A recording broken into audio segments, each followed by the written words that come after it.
Русланов Аушевых много. Это другой Руслан Аушев. Я нормально все.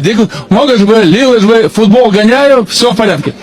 Руслан Аушев, первый президент Ингушетии. Один из немногих, кто не прятался за креслом.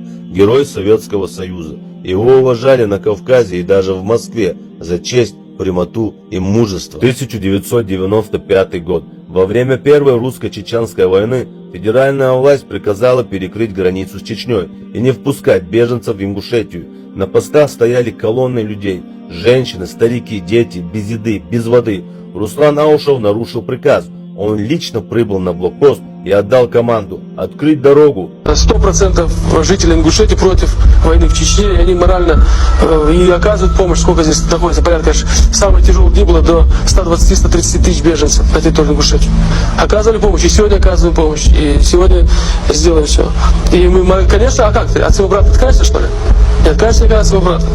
Я не знаю такого человека или такой народ. Открыть дорогу. Люди должны жить. Так начался поток беженцев в Ингушетию. Их принимали в школах, в мечетях, в домах. Этот поступок не просто мужество. Это онхал, гылак, вашал, бершал. За этот поступок ему благодарны тысячи чеченских семей по сей день. 2002 год, Норд-Ост, Москва. Когда боевики захватили театральный центр на Дубровке и более 900 человек оказались в заложниках, Аушев не стал ждать указаний. Он вошел внутрь захваченного здания, разговаривал с боевиками и вывел 26 заложников, женщин, детей и иностранцев. Это был риск, это была жизнь на кону, но он вошел. 1 сентября 2004 года боевики захватили школу в городе Беслан, в Северной Осетии. Пока федеральные силовики стояли и ждали, Руслан Аушев вошел в школу, полную заложников и взрывчатки, и провел переговоры с боевиками. Он вывел группу женщин и детей. Аушев Руслан запомнился мне не просто как президент Ингушетии. Он открыл границу для беженцев, когда другие закрывали. Он вошел в зал захваченного театра, чтобы спасти. Он вошел в школу в Беслане, где каждый шаг мог стать последним. Его уважали даже враги, потому что он держал слово, потому что он не прятался. Аушев Руслан. Онахвук. Когда на глазах сотнями тысячами убивали людей, весь мир закрыл глаза на это.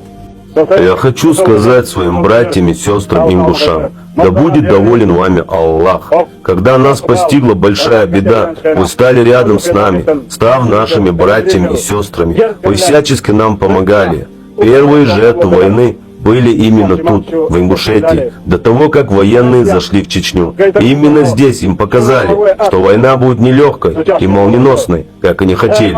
Постоянно рядом с нами были парни-герои, которые приходили отсюда. Мы знали, что вы все в своих молитвах, мыслях, едой, одеждой и всем сердцем с нами. Поэтому мы воевали уверенно. Пусть Всевышний будет доволен вами за вашу братскую поддержку. По воле Всевышнего Аллаха мы братья и навеки останемся ими.